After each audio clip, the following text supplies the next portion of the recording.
why should New Hampshire voters not opt to renominate Kelly Ayotte and instead pick Jim Rubens?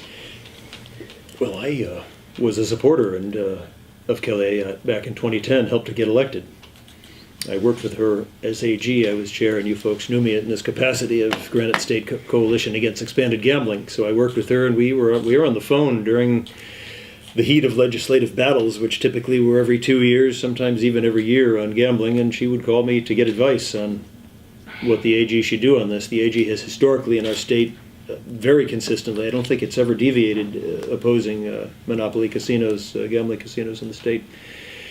So it's a change for me, and the reason is the way she's voting. She has voted against, I'm a liberty-minded conservative Republican, and I hew to the principles of limited government.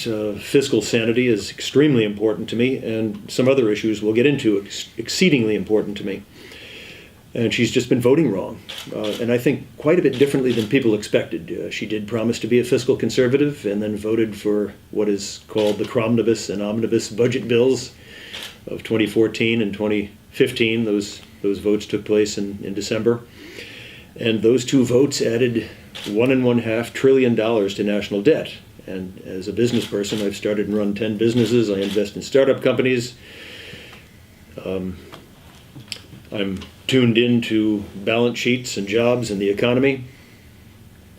And this debt is the single greatest threat to U.S. national security, for people who are concerned about that. She does claim to be concerned about that, but former chairman of Mike Mullen of the Joint Chiefs of Staff has indicated, I agree with him, that the debt load of the United States is the single greatest threat to U.S. national security. This debt is now stifling our economy. It's basically stealing from our ability to invest in infrastructure, in R&D, in future capital formation, which leads to prosperity downstream. This is well known by economists, that when you load an economy with debt, as we've got to that point in the U.S. now, that you're hurting people. And it's not the future anymore. We've known about this problem. It's been impending for 30 years, the retirement of baby boomers and all that stuff, and now compounded with the rising cost of healthcare. So we've known about this problem for a long time, but now it's upon us, and it really requires, for a member of the United States Senate, for any member of Congress, very serious backbone to deal with this problem. This is an extremely difficult problem. The Congressional Budget Office projects that over the next 10 years, each of the next 10 years, we're looking at a $1 trillion per year budget deficit, all of which is projected to be borrowed now. There's no one in Congress proposing that we do anything about it. It's a lot of it is as a result of retiring populations, healthcare cost problems in the U.S. But she's voting wrong on this. She's voted wrong on very important constitutional questions for me and others. She has voted in a way and advocated positions that I believe have been very harmful to U.S. national security, apart from the debt problem. This is a matter that I talked about, that you folks covered in your paper a couple of weeks ago over in Francistown, was it? Or was it? Kelly Ayotte has joined with Hillary Clinton, and the two of them are not alone, but they've advocated what I call, for shorthand, nation-building wars that have been a succession of them dating back from the 1990s in Kosovo, and more recently in Iraq too, and then more recently than that in Libya during the time in office of Hillary Clinton as Secretary of State and Kelly Ayotte as a U.S. Senator in Libya, and then more recently than that the arming and training and funding of the so-called moderates in Libya and Syria that morphed into ISIS.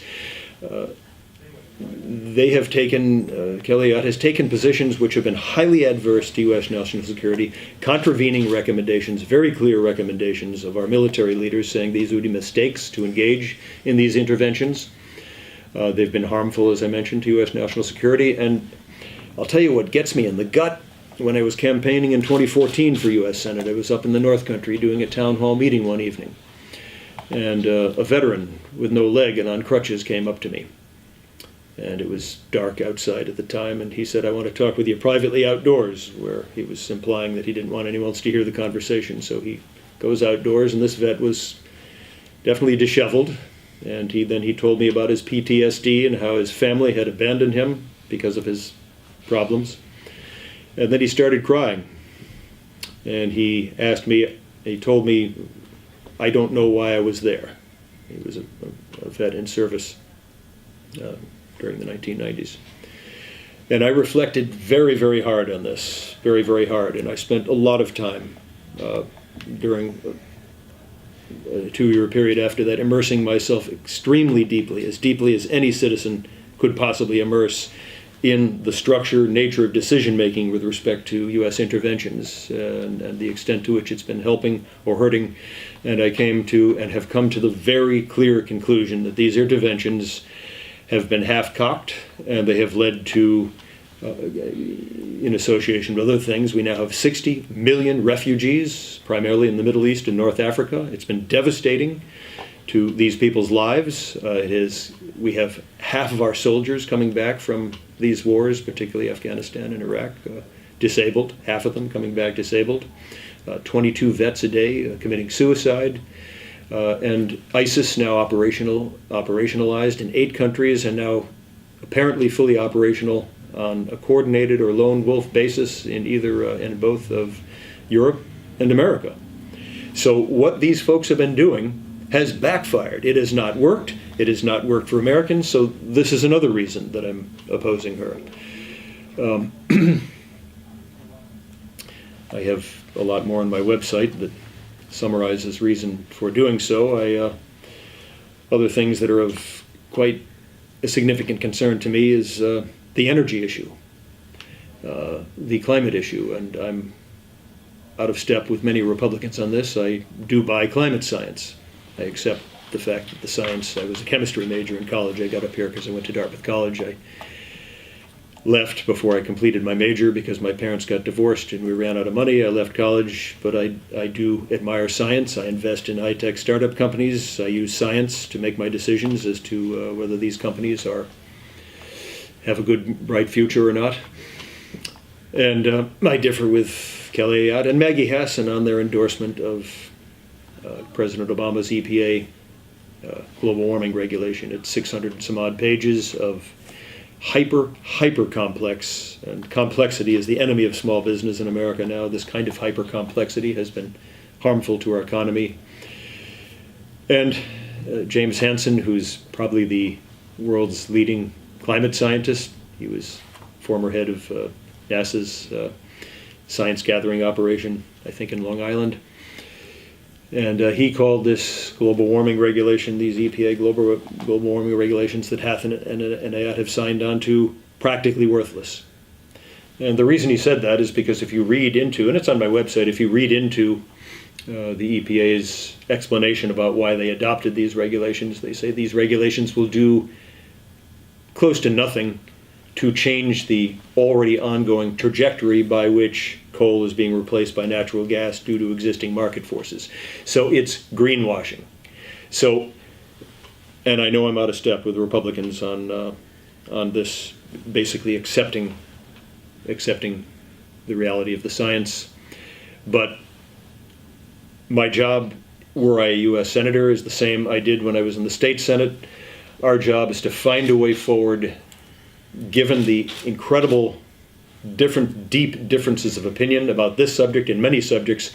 How can we find our way forward as a Congress to solve massive problems in the United States? So what I've proposed is something I think, and has been very appealing to people who buy climate science and understand the gravity of the problem, that I've proposed we get rid of all the energy subsidies, let the free market determine which energy form is good for which country, which consumer, and unleash the private sector. I'm a very strong believer in the power of entrepreneurialism in the United States. We had a Manhattan Project, is what I'm proposing doing with respect to energy. I'm proposing a Manhattan Project in pre-commercial, blue sky R&D in things like materials science, in nanotechnology, photonics, and I believe the United States, as we have done, we invented remarkably during the Manhattan Project. They were charged with inventing 2 ways to create an atomic bomb, and they did that, which is a remarkable, horrible atomic weapons that I'll talk about briefly. But they achieved that. Our scientists are second to none. We have done this in healthcare and medical sciences. The United States government, with good cooperation between Republicans and Democrats, funds NIH, National Institutes of Health, to the tune of over $30 billion a year, and has made the United States of America a leader in inventing new ways to cure disease. We are on the cusp of curing cancer, certainly blood cancers, if you follow, and I invest in medical science Can I companies. just clarify one Yeah. thing? So the Yeah. Manhattan Project, NIH, those are government funded. They are government And funded. so, and so you're talking about unleashing the private market to Yeah. solve all these other things. So Right. where's the balance between Yeah. government funding and Yeah, I private distinguish market? between Solyndra, which is post-commercial investments by the government, which is very harmful. What we do is when we get involved in government subsidies for energy form A versus B, we wind up, right now there's a government subsidy in essence for $10 billion a copy nuclear plants. They're completely economically uncompetitive. They will never be. And the United States, if we had, and I'm proposing a blue sky R&D program like NIH does with health sciences, which is about $30 billion a year. It has led us in a position in the United States of being a world leader. Cambridge, Massachusetts, Boston, massive boom town, coming up and impacting in a positive way. New Hampshire even. We are exporting these discoveries and inventions to the world as a result of basic blue sky research. Now, blue sky research is largely a set of dead ends. It can't be supported by the private sector. I mean, to illuminate the means by which cancer forms in the human body has been brutally complex, and it still is. We're not done trying to figure out why it happens, but you have to go down in the scientific discovery process, dead end after dead end after dead end, and most of your inquiries will result in dead ends. But that process will lead to, by going down these dead ends, these multiple failures, through blue sky R&D, you will finally illuminate science. So I'm proposing we do the same thing with energy. Okay, so Yeah.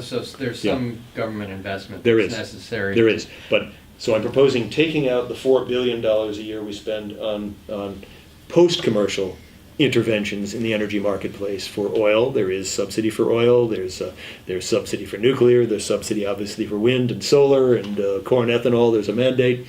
All those should be gone because they mess up the post-commercial marketplace. And they actually, if you look at the history of technology, they actually freeze. They slow down and freeze the process by which technology becomes commercialized, because they send people, instead of the customer to find out how to do a better job, they send people to Washington with lobbyists to intervene and manipulate the subsidies, and it leads to And so in the meantime, yeah. since you're out of step with the mainstream Republicans on global Yeah. warming and the like, Right. how does that get combated? because I've found that when I pitch this idea of increasing funding for blue sky research in energy, in materials science, this is the basic stuff that can't be supported in the private sector because the likelihood of success for each research project is very low, very, very low. But through that process, we will discover much more efficient batteries. When we bring the cost of batteries down four times lower than they are, we bring solar PV down to maybe 50% lower, 30% lower than where it is right now, the entire world would change. You will see China and Africa and India voluntarily purchasing our inventions in the United States of America for one reason, a very simple reason, because the cost is lower. And we will then, and if you talk with anyone, any scientist who's concerned about climate change, they will tell you that the changes needed within 20, 30, 40 years have to be transformational, worldwide. They cannot be incremental. They cannot be greenwashing, as this Obama AYOT plan is. It's pure greenwashing. It will do nothing, and it will allow people to pat themselves on the back, go home and say, look what we've done. The material impact, though, is delay in the magnitude of the changes needed. So I have found, in patiently talking with folks on both sides on this issue, that this approach leads to potential agreement in the way that the NIH grants do. Yes, it's government funding, but it's not intervening in the marketplace. And in the meantime, Yeah. between the time. Long answer. No, that's a good Yeah. answer. But I think like appreciate this, you and going- lots of, yeah, yeah, But between now, say your plan Yeah. takes effect and there's this NIH or Manhattan project Yeah. for the Yeah. energy world or whatever you Right. want to call it. yeah.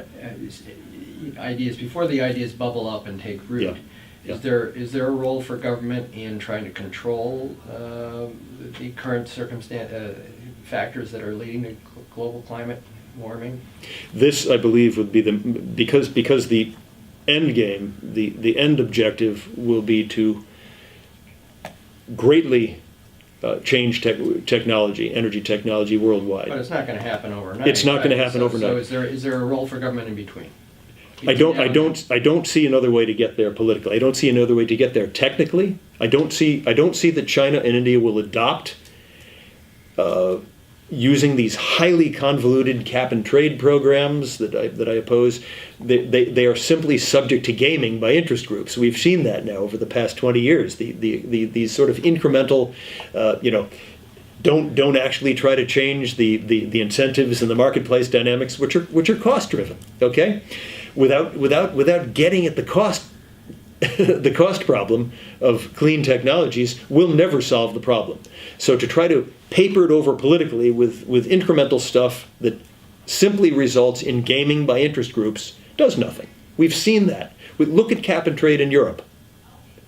All it did is resulted in massive gaming of the system, didn't change anything. What will change things, and this is what I know as a technologist, as an investor in high-tech companies, what changes things is a better product. And it will become adopted. If you look at electrification in America, which happened in the private sector largely, we went from 5% of households being electrified in 1900 to 1950, where 95% of households were electrified. So it took 50 years, but it was a transformation of technology in the United States. And it was the technology, the more, better, cheaper, having a light switch you can turn on to have light instead of whale oil or whatever you had, candles. Or gas light, it was adopted by virtue of it being simply superior. So we need in America to embrace the concept of producing the superior product, which will be adopted solely and simply because it's more, better, cheaper. And I am highly, highly confident that when the United States government adopts this as the primary strategy, that we're going to get there to the extent of transformation of the energy marketplace worldwide that any scientist who's serious about this tells you is necessary. We will get there faster this way, and I believe that it's possible to achieve political consensus in Washington, even in Congress, So, with this approach.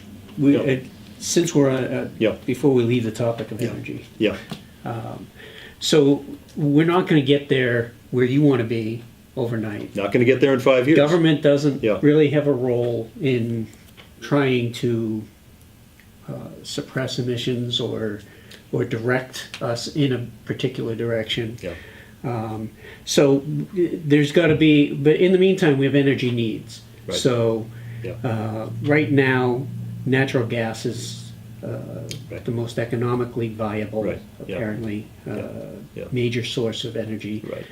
There are a lot of attempts to move more natural gas infrastructure into New England to lower energy prices. Right, yeah, And those have met with some opposition. Yep. Particularly, people don't want a pipeline in their backyard. They don't Right. want a gas facility nearby. yeah. Should the local government or the state government have more say than it does now under FERC rules? Yeah, So- FERC, I issued a policy paper, it's on my website. When did we do that, Brian? It was A few 3 months ago? A few months ago. It's under the news section. It's of under the our news website. section of the website, and we laid out some bullet points as to how the FERC reg should be altered. FERC should demonstrate public purpose if there's to be a taking of land to create a pipeline, and the law does not require them to clearly establish public purpose that would authorize them under the Constitution. I mentioned the Constitution, one of my major reasons, another for opposing Kelly Ayotte. She has abrogated the Constitution in some of her votes. So we need to alter the process by which FERC can take land. They need to demonstrate public purpose, not private purpose. They need to, I propose, they need to engage with landowners in a good faith basis to negotiate the price by which a taking might occur if public purpose is demonstrated, rather than the process that's now used that leaves landowners in the lurch with respect to having a fair negotiation. And that would happen before the taking. Some other things, you'll see them on my website.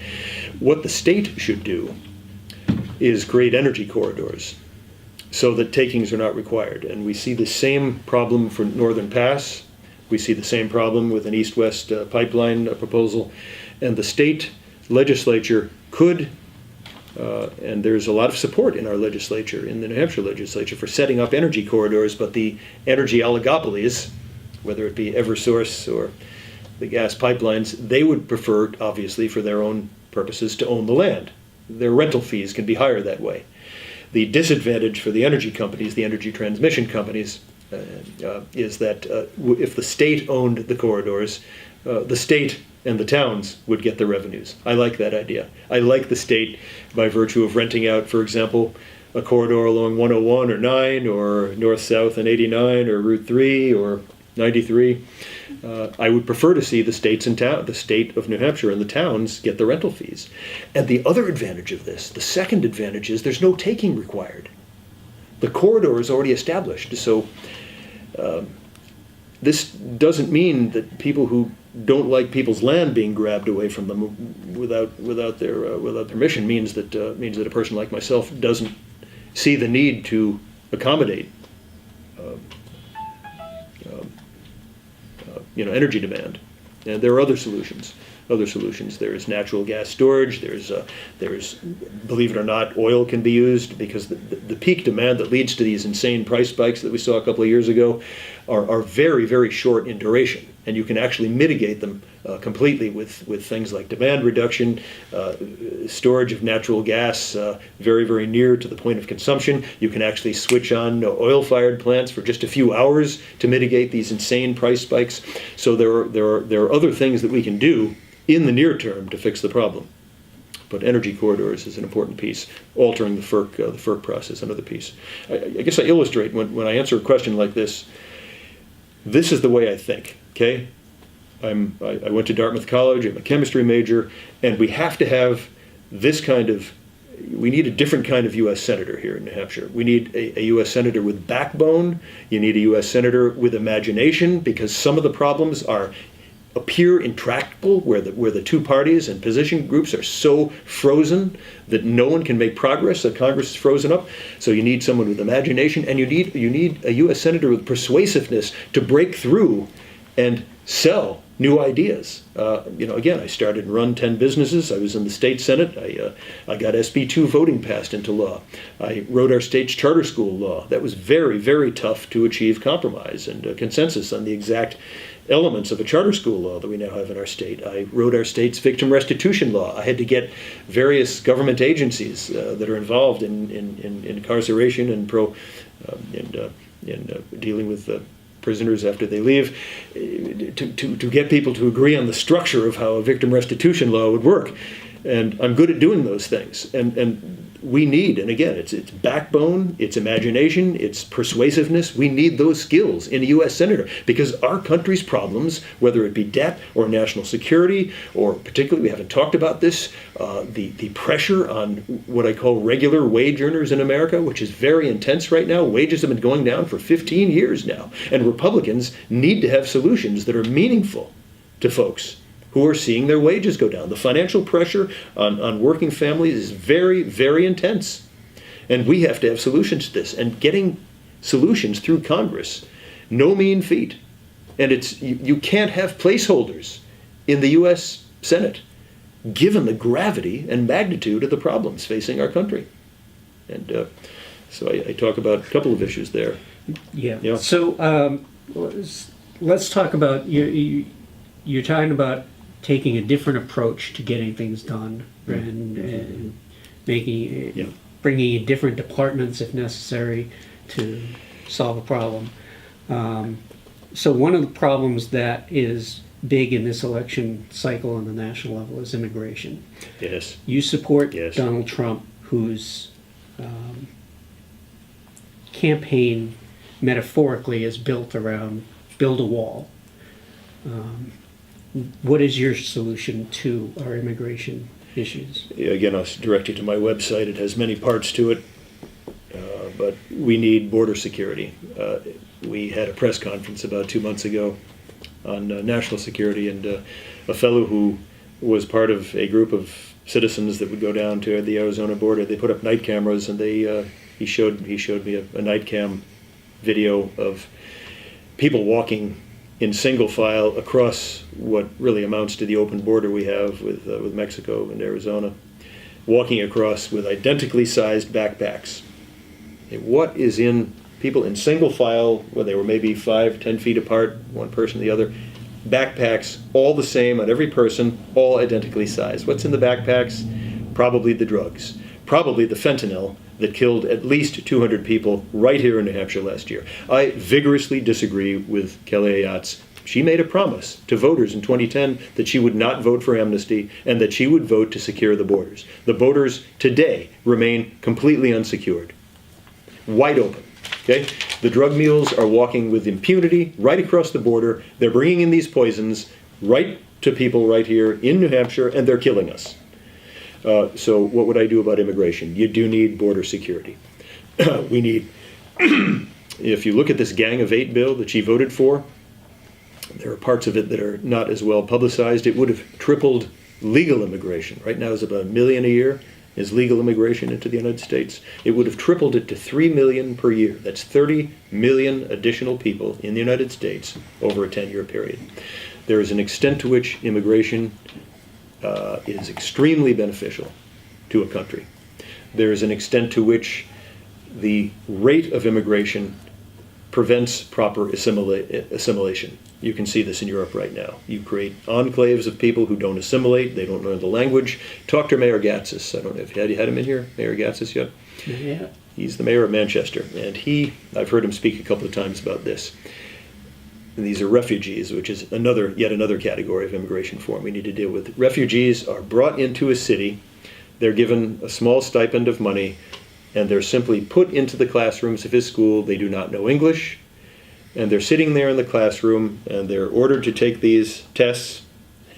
They can't read them. It is psychologically crushing to these individuals. And the school district in Manchester, which has 80 some odd languages that are spoken by people, it's overwhelming. It's overwhelming our systems. So this is federal policy that has led to this dumping of human beings into our state, no capacity to take care of folks, humiliating, crushing to their souls to be in these situations. So there's another aspect of immigration policy that needs to be changed. Kelly Ayotte has voted to triple legal immigration, vastly exceeding the capacity of our nation to assimilate. And you lead to problems when you don't have immigration assimilation properly. She voted on multiple occasions to double and triple H-1B visas. Have you folks heard about this issue? H-1B visas. They're being abused. You might have seen these stories about Intel and Eversource, a company right here in New Hampshire. And what they do is they have agreements with their employees, non-disparagement clauses in employment contracts, and particularly engineers, particularly a lot of folks in southern New Hampshire who are engineers. They might be software engineers, they might be mechanical engineers, electrical. They are ordered to train their H-1B visa replacements, who are often Indian. And these are folks who formerly were paid in the $125,000 a year range. These are solid middle-class jobs. You can send your kid to college, you can retire, you can buy a car, you can buy a house. These are the kind of jobs that make an economy tick and allow families to be formed. And these companies are abusing the H-1B visa program, even as it is now at 65 to 85,000 people a year being allowed in. And they're replacing, there is no shortage of technical workers in southern New Hampshire. Trust me, I've talked with these folks. And she has voted to double and triple the number of these folks. And you'll see that they are typically paid, these replacement H-1B visa folks, they're paid just over $60,000 a year. Why? That number is not magic because 60,000 and below, the existing law requires the employer to prove there's a worker shortage in that area. At 60K plus, there's no requirement to prove there's a shortage. So I vigorously disagree with her bills, her vote. It was in the Gang of Eight bill, and now it's in another bill, the I-squared bill, that would have tripled H-1B visas. It's simply designed, as far as I can fathom it, to drive down American wages. I'm vigorously opposed to this because of this financial pressure I've talked about. So I'm with Trump on his circumspection on trade policies. We have seen what happened with NAFTA. What happened? We're looking at, right now, we're in the range of $500 billion a year of trade deficit, and the money goes out of the country. What happens when the money goes out of the country? Okay, the jobs go with it, and American wages go down. Go ahead. Sorry, I talked a long time. Yeah. So I'm touching on many issues where I vigorously, deeply disagree with the incumbent. She is attacking the well-being of the middle class in America. You cannot have people in the U.S. Senate, and it gets me to another subject. Why would a U.S. senator vote for stuff that is very clearly hurting American wage earners? Why? And I'm going to touch on the campaign finance system we've got here in this country. Sure. It's corrupting, deeply corrupting. Go ahead. I just wanted to bring it back Yeah. to immigration. Yeah. You've mentioned Trump and being in line Yeah. with him in terms of immigration and trade. A lot of what Trump has been talking about is security with immigration. Is that aspect, you haven't talked about that. Would you align yourself with that? Because that seems to be his main argument for instance, Right. refugees and the kind of vetting and the vetting by religion. Do you agree with that sort of No, I don't. approach? No, but look at Germany just in the last few days. Germany under Merkel has let a lot of Syrians in.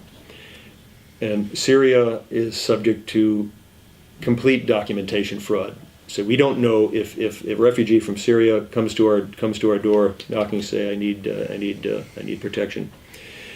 We don't have any means to vet such a refugee as to whether they're a plant, an ISIS plant, because it's so easy to forge passports. So what I agree with is Jimmy Carter. In 1979, he used existing law to ban all refugees and immigrants from Iran for a period of time, due to the fact that we could not distinguish, the Carter administration could not distinguish who among Iranians knocking at our door was a good guy or a bad guy. There was no way to make a distinction. So I don't support any religious test, but I do support not having immigration at all from any country known to harbor terrorists. And what is the threshold for that? And from which documentation can't be properly distinguished. Is there a time limit that you'd work with for that, or what? It would have to be on a case-by-case basis, country by country, case by case. But Syria is certainly a country where we acknowledgedly, the FBI director testified before Congress to this effect. We don't have any means to distinguish between a good guy and a bad guy if they're coming from the country of Syria. Okay. Germany is seeing the impact of this right now. It's not something we want in America, Sure. and that's keeping us safe. And then just to segue into something you were saying before, you're strongly anti-interventionist, and one of the things that you mentioned. You've got to be careful on that because okay. I'm anti-nation building wars where U.S. national security is not at stake. Sure. Okay. Yeah. You mentioned Yeah. Libya and Syria and interventions Correct. there. Correct. As leading to ISIS, but Yes. we've now the cat's kind of out of the bag with ISIS. Yeah, right. ISIS Yeah. is now an entity. For whatever reason it was created, it's there. Right. So is it Yeah. feasible? How does that square up with what you said? What you're saying about not getting involved in nation-building wars with regard to the situation in Syria and Iraq right now? Yeah. It will. This principle of engaging in wars under Article 1, Section 8, requiring Congress to declare war before we have wars. We have been operating under the authorization to use military force dating way back from post 9/11, and the AUMF there has very specific language in it that authorizes our government to engage in warfare to take out the people that caused 9/11. That doesn't apply to this succession of wars we've had since then. It's rather obvious if you read the language of that AUMF. So I, under Article 1, Section 8, I'm a constitutionalist. I believe Congress should have the difficult debate about declaration of warfare, and that will require something very important, a plan of strategy by which we will win and exit. Our veterans and our soldiers deserve nothing less. I vigorously disagree with Senator Ayotte and others who operate apparently without strategy. A strategy to win and exit. So this this applies to future. Win and exit. What is win? How would you define win? Because there's a lot of outcomes that could come out of. That's to be defined in a debate in Congress. That's to be defined by a debate. It's to be defined by our military leaders who will propose such a plan. But if we were having that debate, for instance, and we were looking at Syria, for instance, there's a lot of plans. Some to remove Assad, some to bolster moderate rebels, some to there's all sorts of things where we could leave at any point. So what would you consider a win in Syria in terms of the situation right now? I don't know if there's any win in Syria, but the notion that these people, including Senator Ayotte and others, and Hillary Clinton apparently, of their objective is to take out Assad. That seems to be, as far as I can discern, in all the public documents I've been able to find, seems to be their motivation, take out Assad. Now, what will that do for U.S. national security? Nothing. It'll probably degrade U.S. national security, because Assad, as horrible as he is, and we learned the same lesson in Iraq, we learned the same lesson in Libya, these horrible people have led to, remarkably, there's a degree to which, under these dictatorships, people with different religious views coexist with one another. They don't kill each other, okay? Now, there are killings. The dictator obviously wants to keep power. And the result of that, the result of Sunnis and Shia and Kurds living together without killing each other, leads to fewer attacks against Americans. It leads to an enhanced state of security for the United States of America. And again, are these good guys? By no means. Are these in any way the kind of democracies and republics that we would want for the United States and in the free world? By no means. By no means. But it's a school of foreign policy and military strategy that by experts it's called realism. Realism as opposed to what I call, and we need shorthand. There's very, very little debate about this in elections. Surprisingly little, because it's so important, between the realist school, which is where I am, and the radical interventionist schools where Hillary Clinton and Kelly Ayotte are. There's surprisingly little debate, very little coverage in the media as to the distinction between these. So you can delve into organizations that just Google it and the realist school. So what should we do now? You asked a question. What should we? And specifically, sorry, just to pivot towards ISIS. I was speaking about Syria, but more interested in ISIS right now because obviously it's stateless, and propping up Assad or propping up the Iraqi government may not necessarily lead to their downfall. How would you? Yeah, I would not be propping up Assad, but I would not be operating under their strategy. Their primary goal, which their objective, take out Assad so that the Russians don't have a port in Assad's territory in Syria to the Mediterranean. So these folks are really, I think, as far as I can discern, their motivations are they're itching for increased numbers of proxy wars with Russia. Okay, this is a dangerous strategy, and I'm going to get into that when I talk about nuclear. If you have time on that, I'm going to hand out this. You'll be the first person to see this.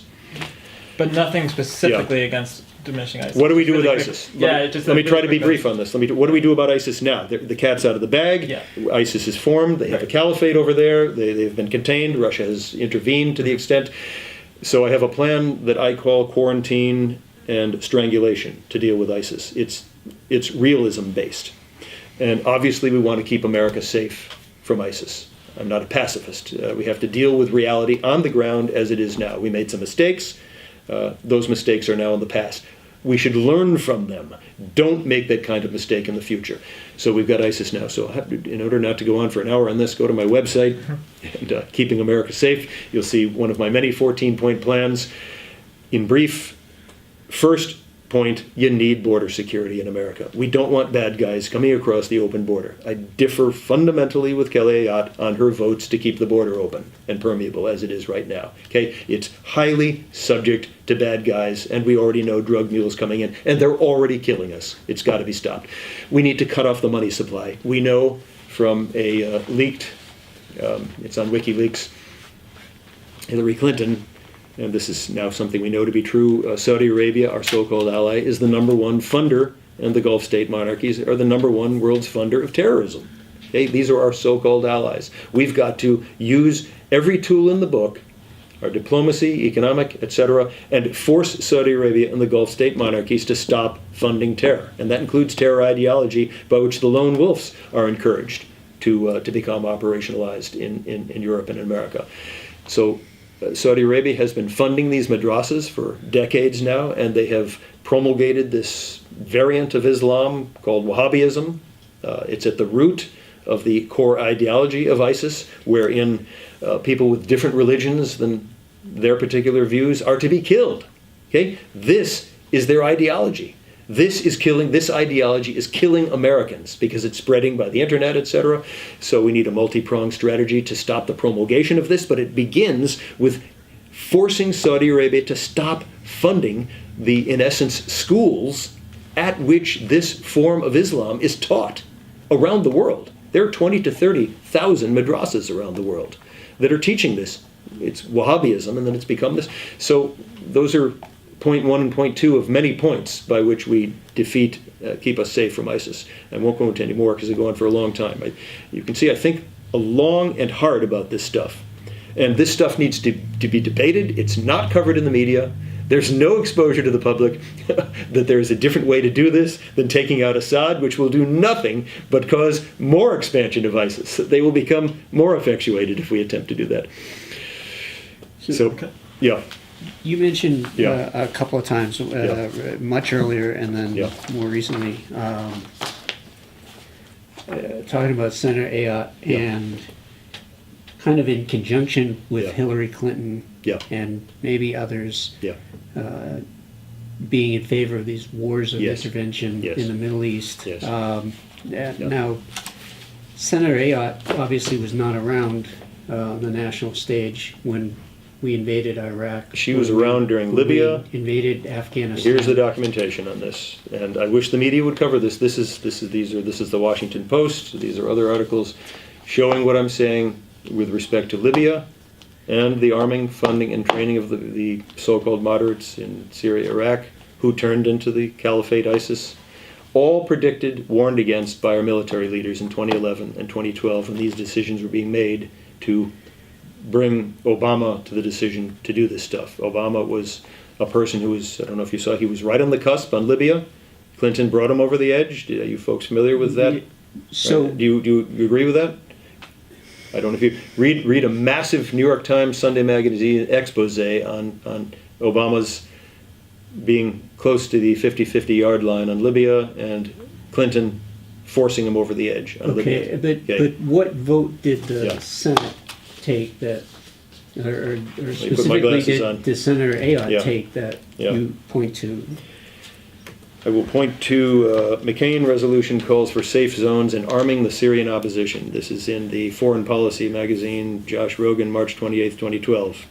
Senator John McCain and 5 like-minded lawmakers unveiled a new resolution on Syria Wednesday that calls for establishing safe zones in Syria and arming the opposition against the regime of Bashar al-Assad. The resolution has 6 sponsors, mostly Republicans: McCain, Lindsey Graham, Joe Lieberman, John Kyle, Kelly Att, and John Haven. Okay, there it is. Foreign Policy magazine. This is a credible source of information, not covered in the media, not at least in the New Hampshire media, not covered in this campaign. We've been pointing this out since the day I announced. This is a vital matter for voters in the state of New Hampshire to be able to discern the judgment of the people in the U.S. Senate. Congress constitutionally has the power to declare, and the only constitutional power there is to declare war except in emergencies. Okay? Here's the documentation. Okay? Not covered in the media. This is vitally important for voters to get a handle on this, not just to pick about what happened in the past, but to discern the kind of judgment in matters as grave as war and peace. Have I made my point? I can go on. There's more here. Here's a cable. This is a leaked cable on WikiLeaks. We'd be happy to take a look through this All right. stuff, but This is the director of the DIA warning. If you do this, your time right, for is an almost hour up. here, so Okay, we want. here's the director of the DIA in a leaked cable. Here's the vote. Here's the DIA director warning. If you do this, it will result, remarkably, it will result in the formation of a caliphate. Predicted in advance. I'll give you this. Okay. And this bears on the independence and the quality and the character and the judgment of the people that we send to Congress. This is a matter of war and peace. This is a matter, it polls as the number one issue right now. People want to be kept safe from terror. Okay. All right. So I got some other stuff. I want you to be the first to have this. I'm releasing, and it's to show that I have independence of thought. This is a release. You're the first to get this. This hot off the press at about 12:05. Forgive me, 11:05. I'm proposing that we unilaterally, is a much bigger threat to the United States of America is nuclear war right now. If you talk to military experts in the United States, the single greatest threat militarily is the risk of nuclear war. It's now as great, about as great as it was during the depths of the Cold War. And in the words of former Pentagon Chief William Perry, quote, "Today the danger of some sort of nuclear catastrophe is greater than it was during the Cold War, and most people are blissfully unaware." Now, nuclear war, we all know about Hiroshima, and we know what that did. So I'm proposing 3 things that we can do unilaterally in the United States, and I doubt you'll see this from any other candidate, maybe even in the United States, but I'm demonstrating that we need to have people with boldness, backbone, imagination to keep us safe. And if what former Pentagon Chief Perry says is true, this is something that needs to be debated. It needs to be covered by the media. It needs to be brought to voters' attention as a matter of gravity. And I'm proposing something that we can do about it right now. I'm proposing we remove the 50 nukes in Turkey at the Incirlik Air Base. We know that Turkey is, I'm going to go through this in detail, we know that Turkey is highly unstable now. Turkey is progressing to an Islamic dictatorship right now as we speak. These weapons are the largest cache of U.S. nuclear weapons outside of U.S. soil, right here in Turkey. That's something we can do right now. Now, how will this help national security? Number one, it will reduce the risk of these weapons being captured and converted in place into an in situ dirty bomb. Could that happen? You'd have to have a very sophisticated attack force. Could it happen? It can't be ruled out. Okay? That's number one. The second thing I'm proposing is that we take our nuclear weapons off hair trigger alert. I don't think you'll hear this from any other candidate. There are 2 of the nuclear nations in the world that have... Do you have a question? No? Okay. You have 2 of the world's nuclearized nations that have their nuclear weapons on hair trigger alert. That's the U.S. and Russia right now. China is considering putting its nuclear weapons on hair trigger alert. What does that mean? It means that if our means of detection, let's say it's satellites, what have you, ground-based radars, detect a launch of what is discerned to be nuclear weapons from Russia heading our way, our policy right now is to launch on warning. We have about a 30-minute window to discern. This is U.S. policy right now. We have a 30-minute window, and Russia has a 15-minute window to detect on our because their means of detection is not as good as ours. They've taken down their satellites. We have a 30-minute window to determine whether the launch information is correct. And as it moves up through the chain of command, there is risk of it being wrong, ambiguous. This fog of war problem. So I'm proposing we remove launch on warning unilaterally for the United States of America. What will this do? It will mean that, and this sounds self-harmful, that we wait until the nuclear weapons reach our soil and there's an attack shown to be the case. Now that sounds, why would we want to do that? The reason for doing that is because there's no loss of deterrence on our part, because our Ohio submarine-based nuclear weapons and our bomber-based nuclear weapons would be survivable, completely survivable in that case, and the both perceived and real deterrence would remain as robust. We can incinerate every other country in the world at will just with our submarines and bomber aircraft. We have the power to do that. So that the deterrence and perceived deterrence, which is important for this nuclear standoff we've had since the end of World War II, we would retain that even if we removed launch on warning, because we would still be able to say to our enemy, and our enemy would still be able to impute clearly that they would be incinerated if they launched, and if any of their missiles hit U.S. soil. Okay, that would still be the case. What we would do, the benefits from this, is that we would dial back this, and we've seen the intensity of incipient conflict, both in the South China Sea with China, and along the NATO border in Eastern Europe, in Ukraine. We have seen escalations in tensions between the world's major powers, the nuclear powers. This is why the risk of nuclear war is going up. And by unilaterally taking us off launch on warning, we would demonstrate to the world in a way that would in no way degrade U.S. national security. It would indicate to the world that we are behaving responsibly and that we are seeking to avoid war. Okay. Number 3, I'm proposing in this release that we unilaterally dismantle and disable our entire land-based ICBM nuclear force. They are the 3 legs of the triads: land, as I mentioned, the Ohio-class submarines, and the bombers. I'm proposing that we completely and unilaterally, with no agreement, unilaterally disable and remove the 450 operational land-based weapons we have in 3 states. What will that do? Again, no loss of deterrence, no loss of the capacity by the United States. Our Ohio-class submarines alone, there are 14 of them, 4 or 5 of them, are positioned at any one time in the waters nearby our enemies. We have the power, just with our Ohio-class submarines, to incinerate all our enemies at any time we wish. Okay? That power would remain in place.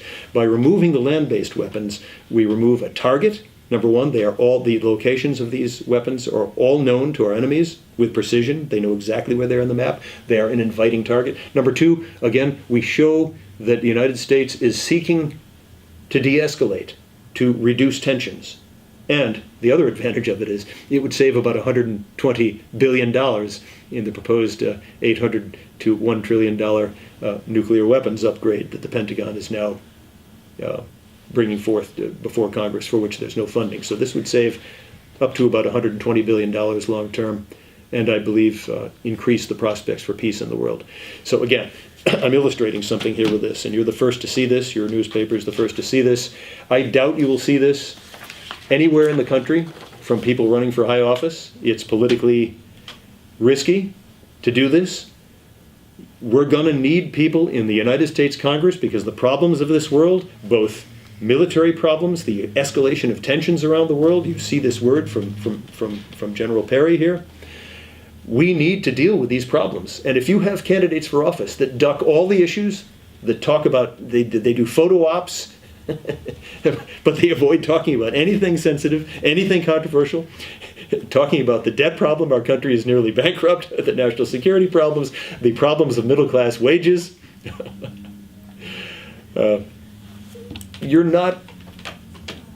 we are not having effective governance, we're not having effective campaigns, we're not being represented effectively in the United States Congress.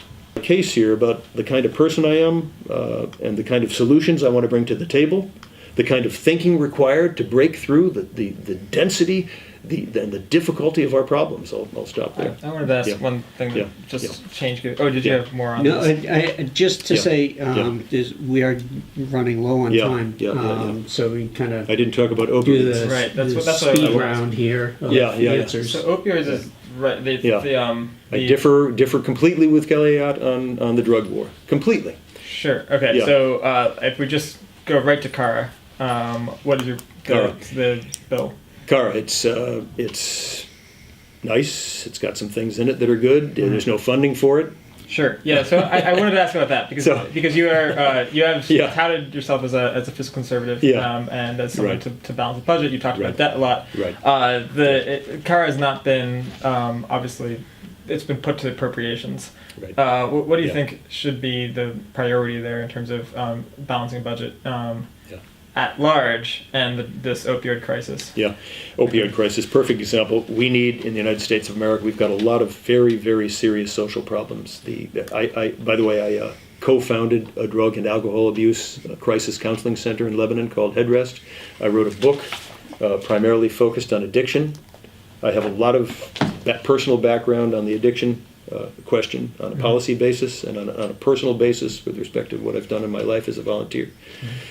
And I went and visited your Cheshire County Jail here, and it's up on my website. I interviewed the female prisoners in the Cheshire County Jail, the fellow who runs that jail, wonderful guy. He's been inviting politicians to come in and visit his jail for 7 years, brand new one, down here in your beautiful county. He's never been able to get a politician to go into the place. I'm the first one in 7 years that actually walked in and took a tour. And he gave me permission. Brian was right there, and we interviewed the prisoners there. And I'm going to get to Kara. We interviewed the prisoners there. I asked them, how many of you are in here for opioid-related crimes? Every hand goes up. How many of you have been in New Hampshire jails on a previous occasion for opioid-related crimes? Every hand but 2 goes up. I asked them, what are you going to do when you get out of here at the end of your imprisonment? They all said, we're going to have a rig at the... What does a rig mean? They're going to have a needle in their arm within minutes of leaving the prison. Now, they're clean when they're in prison because this fellow who runs this place, it's a clean prison, okay? They can't get drugs. They are clean. When they get out, because the prohibition incarceration policy we've had in the United States is flat out not working. Now, this didn't go on tape because I go into the back room and I interviewed the people who work at the prison, the guards, the people who transport prisoners. I say, is this drug war working? They say, hell no, this doesn't work at all. I see the same people come in. It's a revolving door. It doesn't work. So I'm proposing we look at Switzerland. Okay? You have got to be open-minded. When we got a problem this big, you can't do more of the same. We've spent $1 trillion on the U.S. drug war since the early 1970s. It's a stark failure because these drugs, they're coming across the open border. They're cheaper and easier to get. You can get a killer fentanyl dose for $2 in New Hampshire right now. Okay? They're cheaper and easier to get now than ever before. You can get fentanyl inside the Valley Street Jail in Manchester. I asked these prisoners over here, what is this jail doing with respect to your addiction? You say, my contacts are better now. Now that I'm in prison here, I'm learning more ways to get the drug, and when I get out, it's going to be easier for me to score. Okay? The system is not working. So Switzerland has a rate of opioid overdose deaths 1/20th the rate of New Hampshire. Okay? That's a fact. Per capita. Now, what does that do if you're a policy wonk like myself? What does it tell you? Should we ignore what they're doing in Switzerland? Should we? Or should we say, hey, what are they doing over there? What they're doing is they've taken money that was formerly spent on prohibition incarceration and they've spent it on treatment on demand. What works and what these prisoners are begging for that we do not have in New Hampshire because there's no funding for it, like Kara, there's no funding because our country's bankrupt to begin with. They have taken the money and it's about 1/4 the cost of prohibition incarceration and providing treatment on demand. So that people, and it's about $500 a month, and it lasts sometimes for years. You've got to have a way to pay for it, and it includes receptor blocking drugs, it includes 24/7 buddy system, it includes monthly blood tests to make sure there's no cheating going on, it includes talk therapy with counselors who are addiction specialists, such as in the program that I co-founded in Lebanon, New Hampshire. All this stuff has to be provided right when the person who discovers they don't want to be addicted anymore, and most of them don't, say they want help. So sure. So that a lot does of that answer your question? Oh well, a lot of that Yeah. stuff is in the current bill. Okay. Right, but it's not funded. It's not funded, So- right? So how do you push that through as a Republican? You know, Right. given that there You was... got to say we've got to stop prohibition incarceration. Okay. Okay. Number 2, I'm proposing, and this is different. I'm proposing that under the 10th Amendment to the U.S. Constitution, and some of your keen people here was going to like this. I'm proposing that under the 10th Amendment, we allow states, 20 some odd of whom have medical marijuana, including New Hampshire, 4 of which have recreational legalized, that we simply get the federal government out of banning marijuana and let the states decide what to do. I recommend, but don't propose that the federal government do anything on this count. I recommend states consider, if they wish, legalizing marijuana, taxing it, regulating it, and taking the proceeds and properly funding drug addiction treatment services on an ongoing, consistent basis. There'll be a funding source, and I believe there'd be political support for it. 70-some-odd% of people in New Hampshire would like to see marijuana legalized in some fashion. And I propose that, and again, the federal government should not have a role in this other than to get out of the way and let states like New Hampshire that have already illegally allowed medical marijuana do so. Do you? Yeah. I was. If you. That's how you fund it. So yeah, so you've talked about. One it doesn't way- seem one like way you funding. had, Yeah. other than the funding issue, it doesn't Yeah. seem like you have any direct criticisms of Kara. Yet you say you're very. Well, the different drug war from- doesn't work. Again, the people, if you talk with most folks, and everyone's talking about the opioid problem in New Hampshire, if you talk about how you fix opioids, putting people in jail, I mean, we've cut nicotine addiction in half in America, right? We don't have nicotine courts to do this, right? Are there nicotine courts? We don't do nicotine courts. We educate folks, okay? Now there's care, there's education, but you have to abandon drug war thinking and think about And how treatment. How do you distinguish yourself from Kelly Ayotte on that particular? Because I acknowledge the drug war is a failure. You can't lock up, as my video, go to my website, jimrubens.com, and look at the interviews with the Cheshire County prisoners and listen to them when they say, you can't will away dreams. These people dream and they wake up in sweats at night thinking about getting a needle back into their arm. The addiction is a beast. And I know this from a book written about it. It's a beast that you can't will out of your brain, okay? You need a basket of treatments that work. And in Switzerland, they have perfected a way to do it. In the United States, we still haven't perfected it, but the medical technology and the systems are there. So we have to abandon prohibition, incarceration, and think that's about what- treatment. That's what, yeah, it means you. I'm sorry. I'm just trying to Yeah. distinguish you from Yeah. your opponent. Drug war. It's drug war. The- We don't have nicotine courts to stop nicotine addiction. It doesn't work. It wouldn't work. Okay? We tried prohibiting alcohol. What happened? Crime went up. Okay? What did they learn in Switzerland and in Portugal? They learned that you radically reduce drug-related crimes reduced 90-some-odd% in Switzerland as a result of this. So you have societal savings. Transmission of Hep C and AIDS radically reduced in countries that have done this. So you have savings that some of which are paid for through federal expenditures. When you have a Hep C case, if it's someone on Medicaid or what have you, if you have AIDS, there's federal funding involved. If you have imprisonment, there's taxpayer money involved with that. So you take that money and instead put it into what works. The incarceration prohibition strategy, we tried it with alcohol. It didn't work. It led to massive increases in crime. It did not reduce the access to alcohol. It led to massive crime breaking.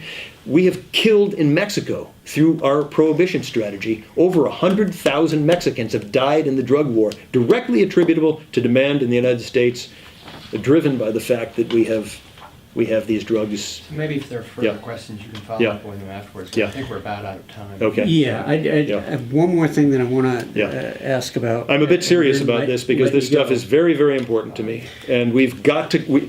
Our country's in trouble. Okay, we've got to have new thinking. Okay, we've got to have new thinking because we've got to do more with less.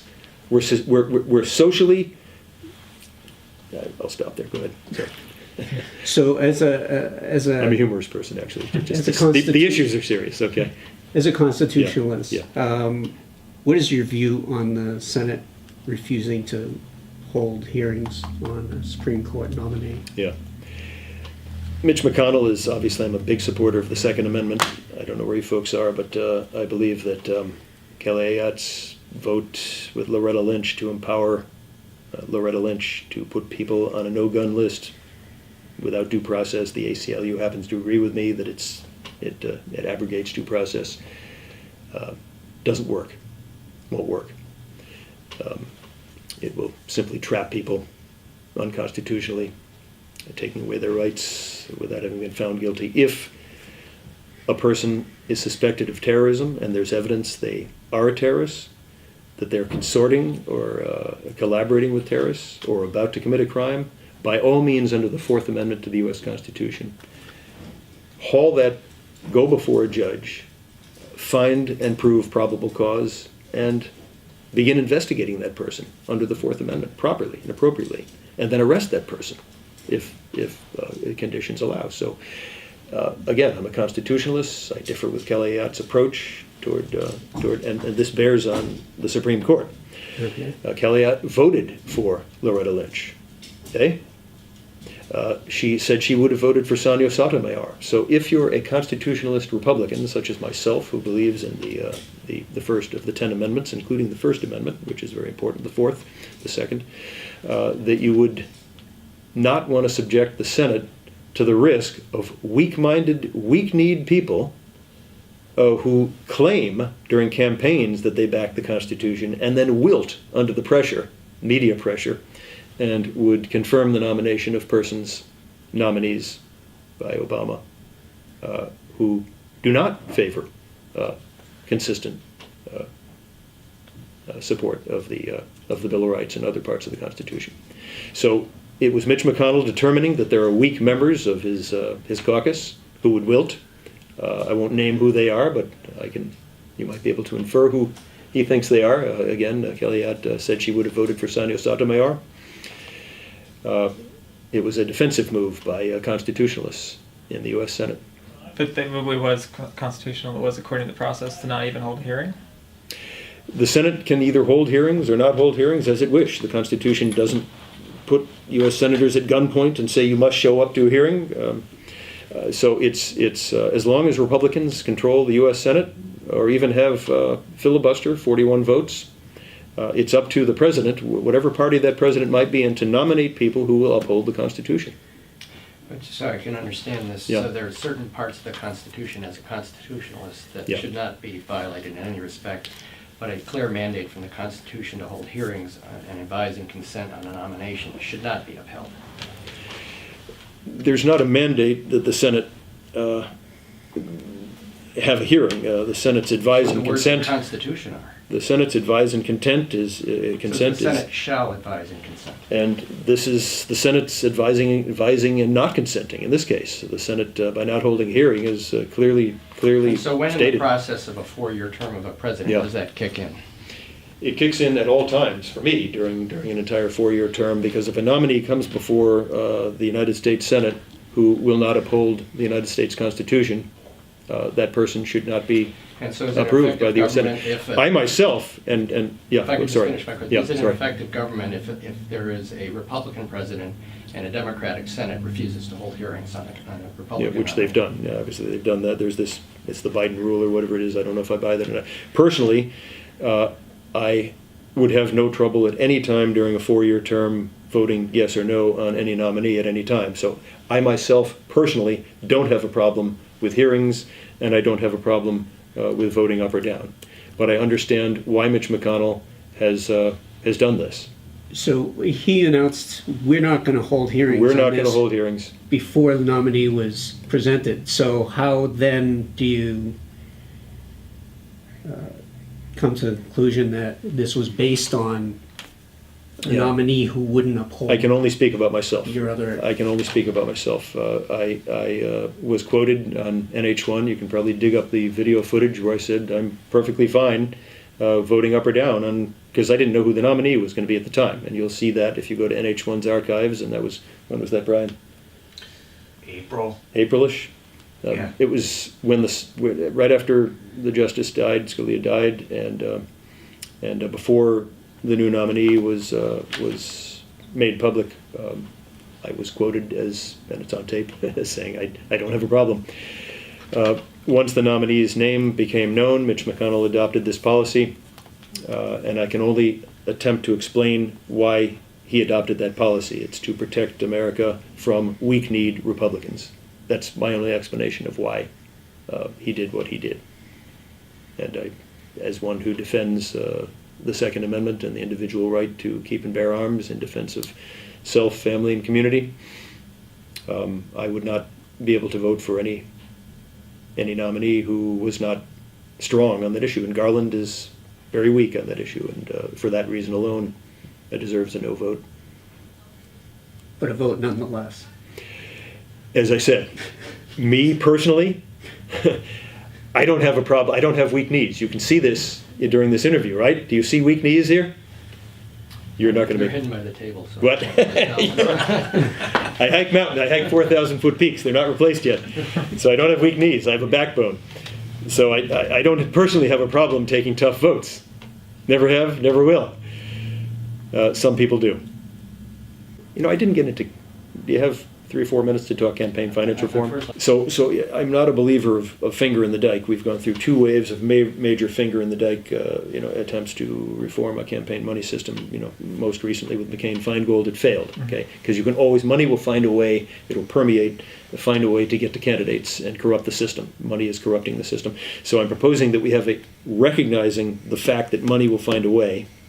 I'm proposing we have a parallel mechanism by which candidates who are not big money controlled, donor owned and operated, will become dependent on the people alone, dependent on small donors through this mechanism. It would cost about $4 billion per election cycle if the participation rates are about as I estimate. And it will create a pool of money large enough so that you'll have a whole cadre of people running for office who are not donor controlled, who are dependent on people who can only give $100 or less. And so you'll have people who are representing the American people again, running for office. And they will be able to buy TV ads, they'll be able to buy consultants, they'll be fully competitive with bought and paid for candidates. Well, but So it's a parallel system.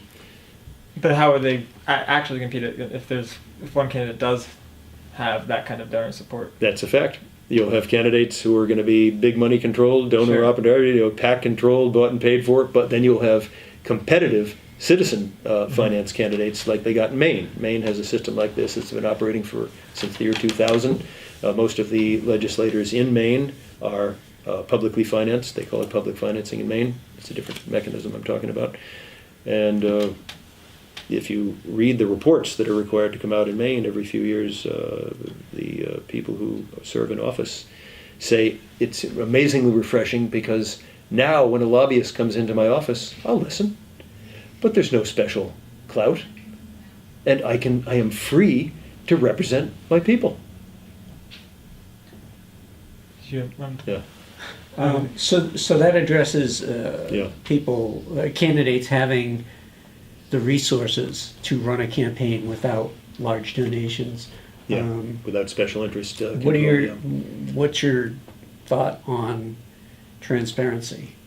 Real time. If you go to my website, you'll see this laid out in a little bit of detail. I propose that there be real time online transparency, not just in quarterly filings or what have you, but real time, which can be effectuated. If people want to take money, people should be free to give and receive money, but it should be reported in real time. So when you get the check, when you cash the check, details to be worked out. Details to be worked out, and not periodic filings, but when the check is received. More and more of these contributions are